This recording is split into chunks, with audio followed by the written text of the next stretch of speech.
প্রিয় দর্শক, সাজ্জাদ কাদিরের প্রীতি এবং শুভেচ্ছা নিন। এই মুহূর্তে আপনাদের সামনে কথা বলতে এসেছি সেনাবাহিনী নিয়ে মানুষের সন্দেহ সংশয় কেন, এই প্রসঙ্গটি নিয়ে আপনাদের সামনে কথা বলবো। বিগত সরকার, আওয়ামী লীগ সরকারের পতনের আমরা 12 মাসে, এই 12 মাসে বাংলাদেশের একটা অন্যতম প্রধান প্রতিষ্ঠান হয়ে উঠেছে জাতির সামনে বাংলাদেশ সেনাবাহিনী।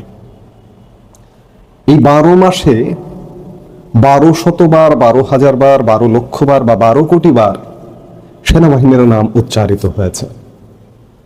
এবং সেনাবাহিনী দেশের ভালো করছে নাকি খারাপ করছে, এই বিষয়টা, এই বিতর্কটা যেন পিছু ছাড়ছে না। এই পিছু যখন ছাড়ছে না, এই মুহূর্তে আমরা যে মুহূর্তে কথা বলছি, তখন এক নতুন বিষয়ের উদ্ভব হয়েছে। বিশেষ করে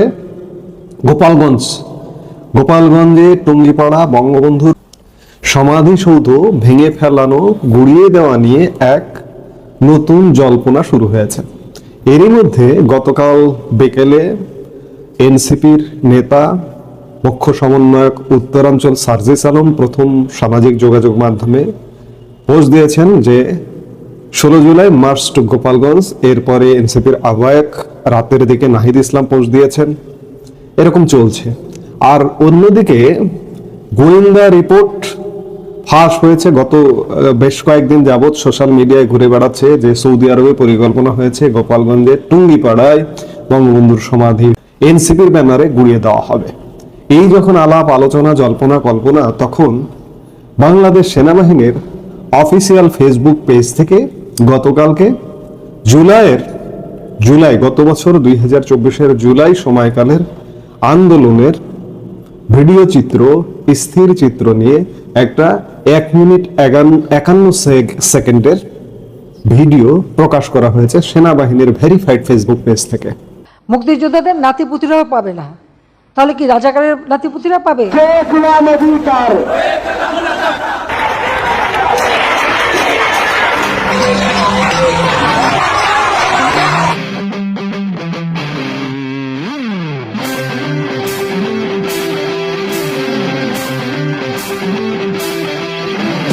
ঝঞ্ঝার মতো উদ্দাম, মোরা ঝর্ণার মতো চঞ্চল, মোরা বিধাতার মতো নির্ভয়, মোরা প্রকৃতির মতো সচল। মোরা ঝঞ্ঝার মতো উদ্দাম, মোরা ঝর্ণার মতো চঞ্চল, মোরা বিধাতার মতো নির্ভয়, মোরা প্রকৃতির মতো সচল। মোরা ঝঞ্ঝার মতো উদ্দাম, আকাশের মতো বাধাহীন, মোরা মোরা সঞ্চার বেদুইন। আকাশের মতো বাধাহীন, মোরা মোরা সঞ্চার বেদুইন। আকাশের মতো বাধাহীন, মোরা মোরা সঞ্চার বেদুইন। আকাশের মতো বাধাহীন, মোরা মোরা সঞ্চার বেদুইন। বন্ধনহীন জন্ম স্বাধীন, চিত্ত মুক্ত শতদল, মোরা বন্ধনহীন জন্ম স্বাধীন, চিত্ত মুক্ত শতদল। মোরা ঝঞ্ঝার মতো উদ্দাম, মোরা ঝর্ণার মতো চঞ্চল, মোরা বিধাতার মতো নির্ভয়, মোরা প্রকৃতির মতো সচল। মোরা ঝঞ্ঝার মতো উদ্দাম, মোরা ঝর্ণার মতো চঞ্চল, মোরা বিধাতার মতো নির্ভয়, মোরা প্রকৃতির মতো সচল। মোরা ঝঞ্ঝার মতো উদ্দাম, মোরা ঝঞ্ঝার মতো উদ্দাম, মোরা ঝঞ্ঝার মতো উদ্দাম।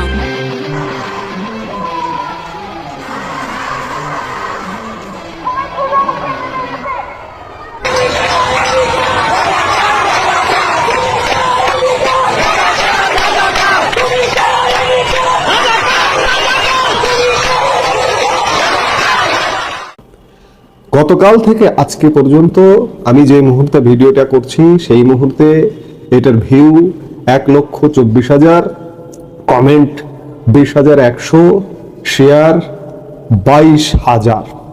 আমি কমেন্ট অপশনে গিয়ে দেখলাম যে এই যে 20,100 কমেন্টের মধ্যে 19,000 কমেন্টে নেগেটিভ, মানে সেনাবাহিনীকে বিতর্কিত করবার জন্য যথেষ্ট। সেনাবাহিনী বিরুদ্ধে, সেনাবাহিনী জুলাই অগাস্টের সহিংসতার সাথে যুক্ত এই ভিডিওটা প্রকাশ করে এটি প্রকাশ করা হয়েছে। বেশিরভাগ মানুষের অভিমত এমন। 19,000, আপনি গুনিয়ে দেখুন যে 19,000 কমেন্ট হবে এরকম। অর্থাৎ সেনাবাহিনীর প্রতি মানুষের যে আস্থা, যে বিশ্বাসটা ছিল, সেই আস্থা বিশ্বাসে আর বিন্দু মাত্র নেই।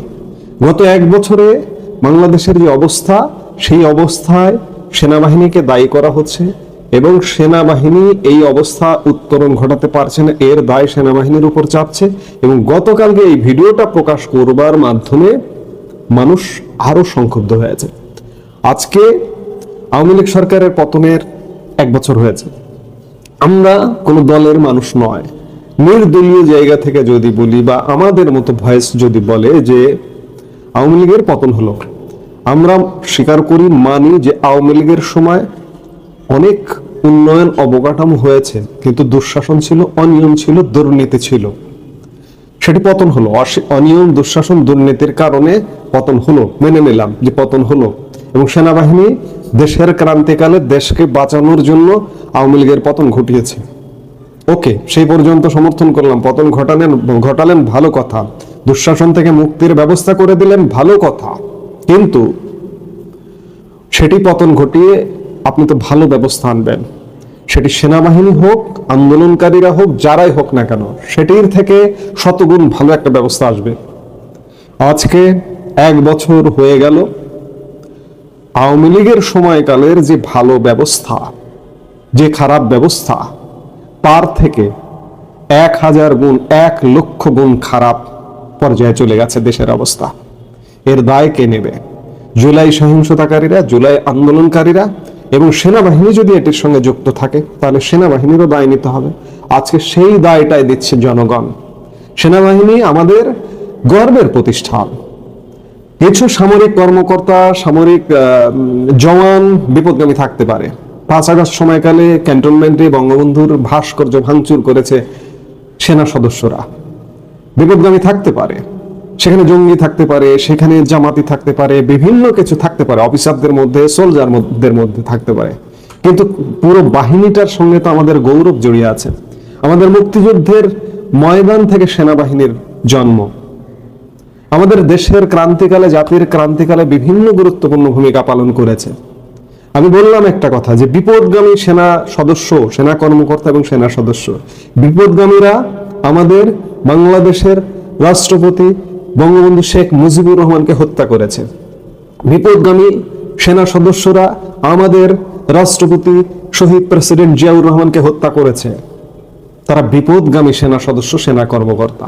এমন ন্যাক্কারজনক ঘটনা ঘটিয়েছে, কিন্তু আমার পুরো বাহিনী তো ন্যাক্কারজনক নয়।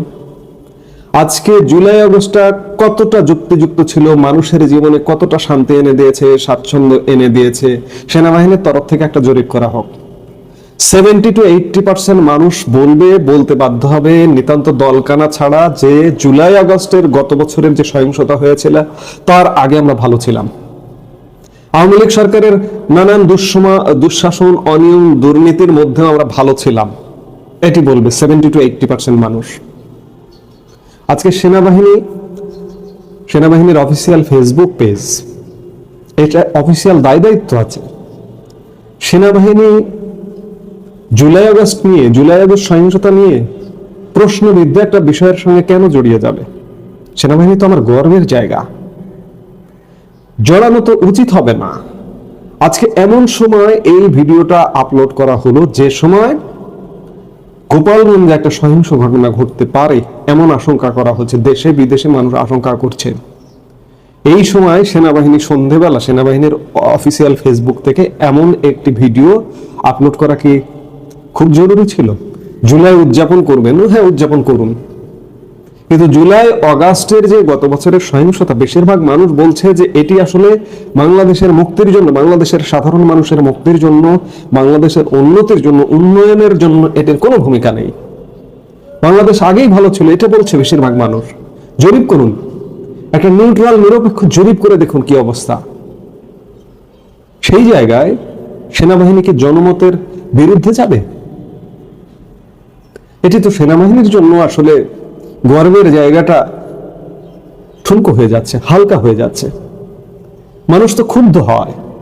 এই যে পাকিস্তান সেনাবাহিনীর সেখানে শাসন ব্যবস্থার উপর প্রবল প্রতাপ বা প্রভাব বিধায় আজকে পাকিস্তানের জনগণের কাছেও সেনাবাহিনী কিন্তু তুমুল সমালোচিত। আজ বাংলাদেশের সেনাবাহিনী কি সেই পর্যায়ে যাচ্ছে, সেই অবস্থায় যাচ্ছে?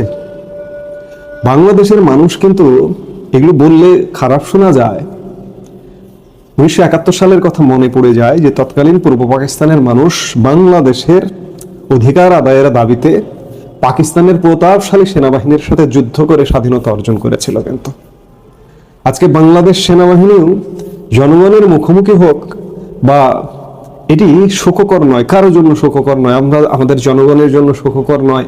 আমাদের গর্বের সেনাবাহিনী গর্বের জায়গায় থাকুক, সেটি সবচেয়ে বড় চাওয়া। আজকে একটা সরকারের পরিবর্তন হয়েছে 2024 সালের 5 আগস্ট। পরিবর্তন হয়ে বিশেষ করে দেশের আইন শৃঙ্খলা শাসন ব্যবস্থা বলে কিছু নেই। সেনাবাহিনী নিশ্চয়ই এটা বোঝা উচিত, বুঝতে পারছে যে কি অবস্থা হচ্ছে, কি অবস্থা চলছে। সেই জায়গায় আজকে দায়টা কিন্তু সেনাবাহিনীর উপরেও পড়ছে, এবং দায় দেনা, এই যে এই ধরনের ঠুনকো ঘটনা ঘটিয়ে দায় দেনা শুধু বাড়ছে। সেনাবাহিনীরই প্রমাণ করতে হবে যে সেনাবাহিনী বাংলাদেশের পক্ষে, বাংলাদেশের মুক্তির পক্ষে, বাংলাদেশের অন্যায়ের বিরুদ্ধে সেনাবাহিনী। কিন্তু গত 1 বছরে মব ভায়োলেন্স থেকে শুরু করে সামাজিক অনাচার, অনিয়ম, সেনাবাহিনী মাঠে আছে, সেনাবাহিনী মাঠে ম্যাজিস্ট্রেসি ক্ষমতা নিয়ে আছে, কিন্তু সেনাবাহিনী এই অভিযোগে অভিযুক্ত থেকে দূরে সরতে পারছে না। মানুষ অভিযুক্ত করছে, এগুলো আমার কথা না, মানুষের কথা।